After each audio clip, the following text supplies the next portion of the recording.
Well, hello and welcome back. My name is MaryAnn Walker, and I'm the life coach for the helpers, the healers, and the highly sensitive. And today we're going to be exploring the idea of headspace and heart space. If you're somebody that gets really stuck in your head, if you're experiencing a lot of anxiety, if you're experiencing a lot of kind of that fight or flight response happening right now, this is the episode for you. We're going to talk about how to drop into your heart space and kind of observe when you're sliding into that headspace. So I know that for many of my listeners, many of you are healers yourselves, and you already know the importance of stepping out of ego and really stepping into that heart-centered energy. So hopefully today I'll give you a few more ideas around how to do that so that you can show up more effectively as a healer and also just show up more in your own energy as you go throughout your day-to-day life. So first, let's talk a bit about headspace energy. When we're in our headspace, that's when we're experiencing fear, anxiety, and overthinking everything. Okay, we just have those thought loops going on repeat over and over. When we're in headspace, then we're operating through an unhealthy ego.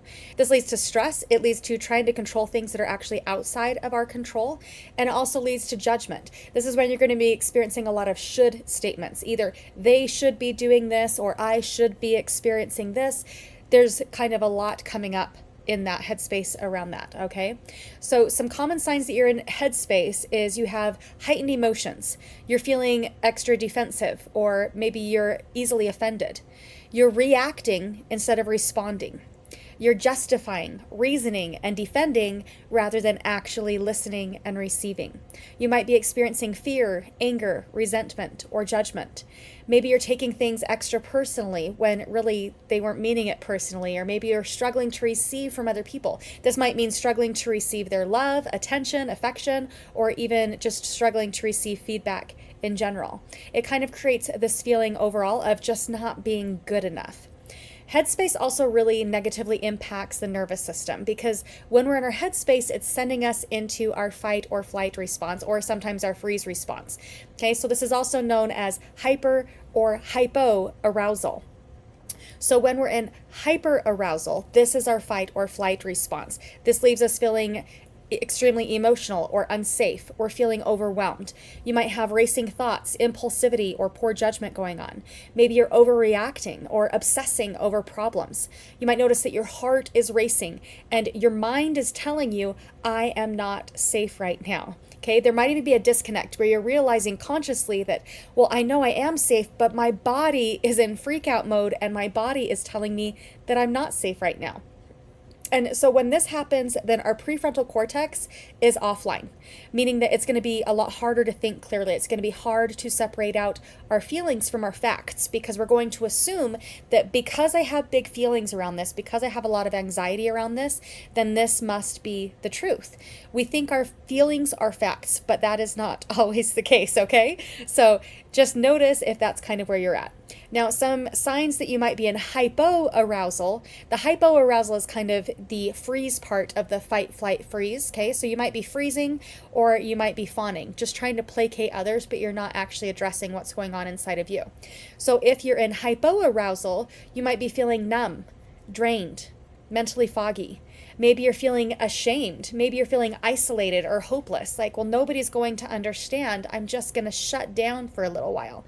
Maybe you're even disassociating or really struggling to see the future. You're having a hard time believing the idea that today is not forever. You're really stuck in, no, but this is how bad it is right now, and now it's going to be this way henceforth and forever, so I might as well just shut down.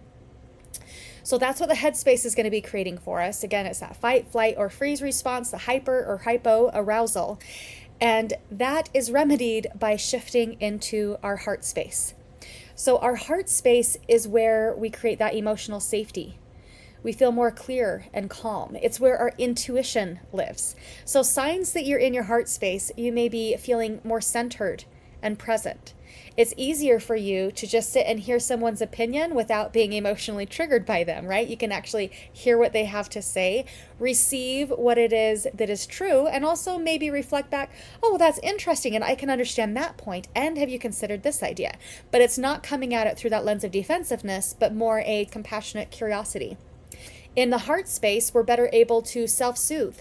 We're better able to regulate our emotions, to know what it is that we need in the moment. Instead of making our emotions so loud that we're now making our emotions someone else's problem to navigate, we are able to be tuned in as to what is it that I need right now. It's the difference between responding rather than reacting. When we're in the heart space, we're able to differentiate between our thoughts and our feelings. We're able to differentiate between facts and feelings. We're able to better tolerate life's ups and downs without going into panic mode. And also when we're in our heart space, then you may experience some enhanced intuition. You're better able to read the energy. You're better able to read facial expressions. You're better able to be in tune with your intuitive gifts because you're not overly activated, right? You're more in tune to those sensitivities. And so a lot of people, when they really start practicing tuning into their heart energy, they recognize that, oh, I do have some intuitive gifts here. And they actually have the space to nurture those. Heart energy is expansive, it is calm, it is clear, and it is focused. So how do you get there, right? How do you go from the headspace of fear, anxiety, and overwhelm and really kind of settle down into the heart space? I will say that for me personally, the most effective thing I've ever done around getting into heart space has been coaching. That's why I decided to become a coach, because I really appreciated all of the tools that I was given in coaching that were able to help me to be more calm and more centered in myself. It's especially easy when you are a highly sensitive person, when you are an empath, to get sucked into all of these emotional reactions going on around you. And that makes it easy to get sucked into the headspace of your own head or somebody else's. And so really practicing stepping into that heart energy helped me to better differentiate self. It helped me to feel more peace and more calm within me. So coaching has been extremely beneficial for me in that regard. It's especially helpful when it comes to separating out our thoughts from our feelings and really slowing down what it is that's happening between your ears, and having somebody outside of you that is able to reflect back to you your experience, even just calling it out. Like, okay, well, right now it appears that you're in fight, flight, or freeze. So right now, then your nervous system is in hypo or hyper mode, right? But then having somebody outside of you reflect that back to you, it can help to bring that prefrontal cortex back online. In fact, I know I've said this on here before, but I'm going to make sure I include it in this episode, is if you find that you are in fight, flight, freeze quite often, it can be extremely helpful to just ask yourself 2 questions. The first question is, am I safe? This will help to bring your prefrontal cortex back on. Sometimes when we're in fight, flight, freeze, we are in freak out mode. And we might be physically safe. No one is there trying to hurt us, but our body is reacting differently, right? Our body is saying, no, I am in danger. So the first question is, am I safe? And then the second question is, do I feel safe? That helps to differentiate between what's happening in your mind, what's happening in your heart, what's happening in your body. It can help to bring that prefrontal cortex back online and help you to assess for self that, okay, yeah, it's true. Right now, I am safe. No one is coming in here. Nobody is busting down my door to attack me. And also, my body is feeling really anxious, right? But we're able to assess that, okay, but I am actually safe. And that means that I also now have the safety where I can address what is happening in my body. I can take that moment to check in with my body because I'm not under attack. And say, okay, body, what is it that you need right now? Okay, right now I just need to be under my weighted blanket, or right now I just really need some warm soup. I know my current comfort food is egg drop soup. I just love this stuff. So I might get some egg drop soup for comfort, or a cup of tea. But then I can tend to my body and my nervous system, which is a very different thing than tending to your own personal safety. So asking those 2 questions can let your brain know I am physically safe, and that can let you know I need to approach this differently in order to calm my nervous system so I can bring my prefrontal cortex back online and settle back into that heart energy. Okay, so coaching is my number 1 tip for getting into that heart space energy. Another tip is just finding your own grounding practices, whatever resonates with you. Maybe it is walking outside barefoot. Maybe it's doing cold plunges. Maybe it's doing some breathing techniques, but find a grounding practice that works for you. Another thing that can be helpful is just setting the intention. And initially, it's going to take practice, right? I saw a clip recently that you've probably seen. Everybody's kind of using the audio for this, but it's this woman who is saying, no, it's not fair. She can't do this. And then she instantly recognizes that she is now in the hyper response mode, right? And she instantly checks in and goes, whoa, Okay, that was a big reaction. I'm okay. And instantly shifts. The reason why that clip is so viral is because it takes a lot of practice to get to that point, right? It's amazing to witness that she's able to turn it around like that, because for many of us, it takes some time to tend to our nervous system before we can get to that point. But as you practice this, you will actually shorten that gap so that you can have a quicker turnaround. So that you can, for example, when you're yelling at your child, recognize in the moment, oh, this is not how I want to show up, and instantly turn it around and say, hey, I apologize, I lost my temper. How can we approach this differently? Right? You will be able to shorten that gap, and that's a sign that you're getting even better at tapping into that heart energy. When we're tapping into the heart energy, we're tapping into that theta state. And we're going to be talking a bit more about this theta state because this is really a beneficial state to get in. Okay, the brain goes into all different kinds of state, but it's in the theta state that we experience that deep relaxation and nervous system regulation. Okay, so the theta state activates the parasympathetic nervous system, which helps to calm stress and anxiety. When we are in fight or flight or hyperarousal, or maybe we're feeling shut down and we're in hypoarousal, then the theta waves can help to bring the body back into balance. It helps to reduce cortisol by promoting a sense of safety. The theta state also helps to enhance our own personal intuition and inner wisdom. As I said, this is a great gift that many of you healers already know about, is tapping into that heart energy to increase that intuition and that inner wisdom. The theta waves are linked to heightened intuition and deeper self-awareness. And when you quiet the mind, then you can become even more attuned to these subtle energies and to subtle emotions and even to unconscious patterns that may be guiding your decision making. Okay, it's really hard to make decisions when you're in fight or flight.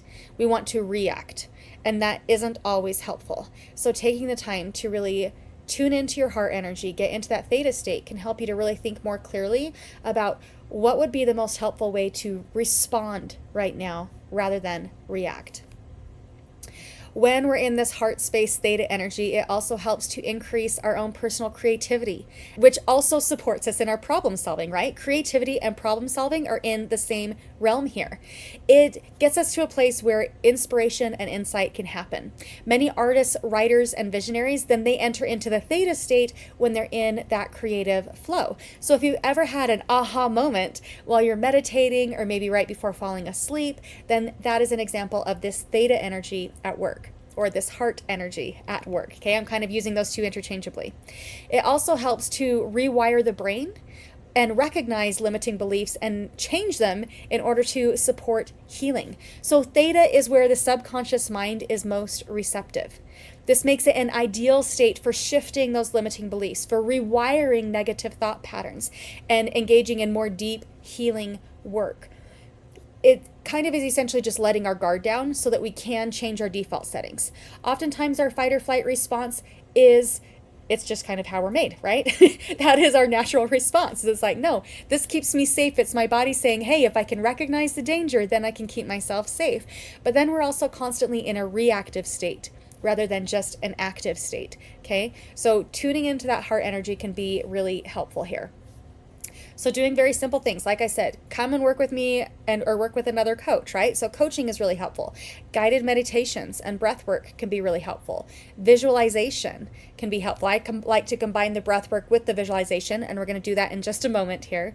Also, listening to those binaural beats that go kind of between the ears, that can also be very helpful, and sound healing can be helpful. Okay, so right now we're just going to do a little bit of a visual where we're going to breathe in and breathe out, but we're going to do it very mindfully. Okay, so you're going to be breathing in calm, breathe in through your nose and then out through your mouth. Imagine everything that isn't serving you leaving your body. Okay, we're going to do that just a few more times, and I highly encourage you to do this several times throughout the day. Okay, so breathe in the positivity, breathe out the negativity. Breathe in clear seeing. Breathe out confusion. Breathe in intuition. Breathe out distortion. Okay, just adding a little bit of intention to your breathing can really help to settle into that heart space energy. And as I said before, as you practice this, the time it takes you to get into your heart space will shift dramatically, right? Like it's going to change so much quicker as you practice and lean into this. So as a reminder, we all get stuck in our headspace from time to time. It's part of the human experience. So don't guilt yourself if you notice that you're there. Just recognize it, bring it into your conscious awareness so that you can make those shifts to get back into your heart space. We don't have to stay in our headspace, right? We can shift that. So find something that you can do as a part of your daily practice in order to get into that heart energy, because we need that heart energy now more than ever. If you recognize that you are in hyper or hypo arousal and you're looking for some support around finding your center, come and work with me. I can help you to calm your nervous system and just live with more wholehearted peace. So thank you so much for being here. Don't forget to subscribe so that you can hear more of my content here.